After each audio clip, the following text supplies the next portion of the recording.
Meskipun utamanya didorong oleh permintaan lokal, pasar perdagangan manusia Amerika menghasilkan keuntungan, baik di dalam negeri maupun internasional. Jaringan kriminal asing mendominasi pasar, dengan sebagian besar korban berasal dari Meksiko, Honduras, atau Amerika. Kelompok yang rentan termasuk pemuda tunawisma, anak di bawah umur dalam sistem kesejahteraan anak dan peradilan anak, pekerja non-warga negara, penyandang disabilitas, individu LGBTQ+, pecandu narkoba, perempuan dan anak perempuan pribumi, dan korban kekerasan dalam rumah tangga. Platform internet dan media sosial sebagian besar telah menggantikan tempat perekrutan perdagangan seks tradisional. Ada pasar penyelundupan manusia yang sangat terkonsolidasi di sepanjang perbatasan AS-Meksiko, di mana berbagai aktor kriminal domestik dan asing serta pejabat AS dan Meksiko memfasilitasi penyelundupan orang ke AS. Sementara warga negara Meksiko tetap menjadi kelompok migran terbesar yang diselundupkan ke AS. Banyak lainnya berasal dari Honduras, Guatemala, dan El Salvador.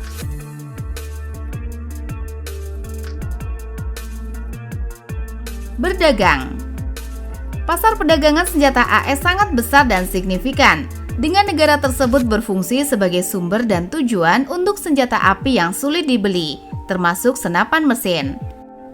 Senjata yang diperdagangkan di dalam dan lintas negara bagian berkontribusi secara signifikan terhadap kekerasan dalam rumah tangga, tetapi cakupan pasarnya juga transnasional. AS misalnya merupakan sumber utama senjata dan amunisi asing ilegal di Brazil dan bertanggung jawab atas sebagian besar senjata yang disita di Meksiko. Senjata yang bersumber dari AS seringkali berakhir di tangan geng bersenjata, pengedar narkoba, dan organisasi teroris di luar negeri, yang memicu perdebatan kontroversial mengenai hubungan antara proliferasi senjata, kekerasan kriminal, dan terorisme global. Dalam beberapa tahun terakhir, meningkatnya kekerasan senjata telah menyalakan kembali perdebatan pengendalian senjata dan semakin memecah belah partisan, dengan rekor jumlah kematian terkait senjata di dalam negeri termasuk bunuh diri, pembunuhan, dan penembakan massal.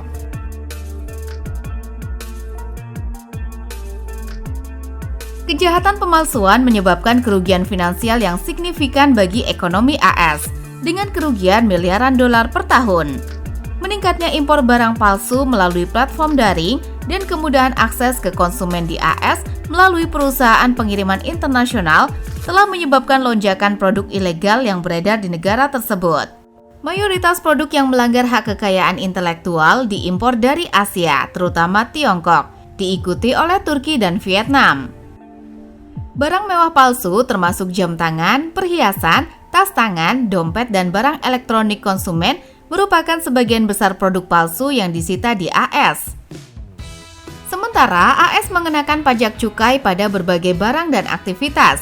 Hanya ada sedikit bukti perdagangan gelap barang cukai yang signifikan, kecuali rokok. Beberapa negara bagian mengalami penjualan rokok di pasar gelap dan abu-abu karena pajak yang berlebihan, yang menyebabkan pengangkutan produk tembakau antara negara bagian dengan pajak rendah dan tinggi, serta berbagai wilayah suku Indian Amerika. New York memiliki tingkat lalu lintas rokok ilegal masuk tertinggi, diikuti California, Washington, New Mexico, dan Minnesota. Di sisi lain, New Hampshire menyaksikan tingkat lalu lintas rokok ilegal keluar tertinggi, diikuti oleh Idaho, Virginia, Wyoming, dan North Dakota. Penyelundupan rokok merupakan masalah nasional yang signifikan yang menghadirkan tantangan di tingkat subnasional, nasional, dan global. Narkoba. Perdagangan heroin merajalela di AS dan terkait erat dengan fentanyl yang telah menyebabkan peningkatan kecanduan opioid dan krisis kesehatan masyarakat yang besar.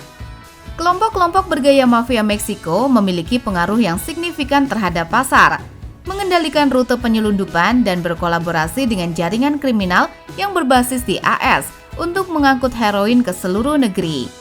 Meskipun heroin yang bersumber dari Meksiko mendominasi pasar, heroin dari Kolombia dan Afghanistan juga masuk ke negara itu melalui laut dan udara. Perdagangan heroin AS juga memicu kekerasan teritorial, telah dikaitkan dengan peningkatan anak-anak dalam program pengasuhan anak asuh, dan berkontribusi dalam penularan penyakit seperti hepatitis C dan HIV melalui jarum suntik bersama. Meskipun ada penurunan dalam pelanggar perdagangan heroin yang teridentifikasi dan penyitaan heroin, kematian terkait opioid di AS telah meningkat dalam beberapa tahun terakhir. AS memiliki perdagangan kokain yang besar dan terkonsolidasi, yang didominasi oleh kelompok kriminal Kolombia untuk pasokan, jaringan Meksiko untuk transportasi, dan geng-geng yang berbasis di AS untuk distribusi eceran. Kejahatan dunia maya.